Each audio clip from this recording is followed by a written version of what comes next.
আজকে রান্না করব, কাল বাজার থেকে নিয়ে এসেছি হলো এই বেথো শাক। এই বেথো শাক খেতে বেশ ভালো লাগে, আর এটা শীতকালেতেই বেশ দেখি বাজারে বেশ ছেয়ে উঠছে। আমি কিন্তু তার সাথে বড়িও নিয়ে আসি, আর বেথো শাকে তো বেগুন দেবই, কিন্তু বাছতে অনেক সময় লাগছে, বুঝলে? কখন থেকে বাছছি। খেতে তো ভালো লাগে, তারপরে কি বলতো, শাক একা খেতে ইচ্ছা করে না, যদি সবাই না থাকে তাহলে ইচ্ছে করে না।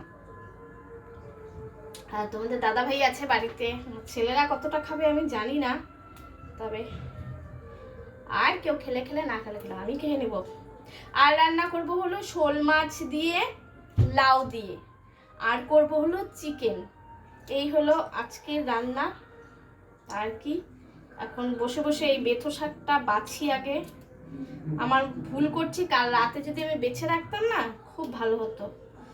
আসলে কাল রাতে শরীরটা একটু খারাপই লাগছিল, ওর জন্য আর করি নাই। না হলে আমি এরকম কাজ আগের দিন করে রাখি, মোচা হলে মোচা টোচা কুটি টুটে রেখে দিই।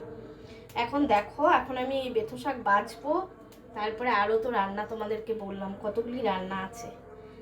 তো যাই হোক, চলো। আর বেথো শাক কে কীভাবে করে আমাকে জানিও। আমি তো বললাম বড়ি বেগুন দিয়ে করব, তোমরা কিভাবে করো, আর এই শাককে আর কি নামে তোমরা বলো, ডাকো, জানো?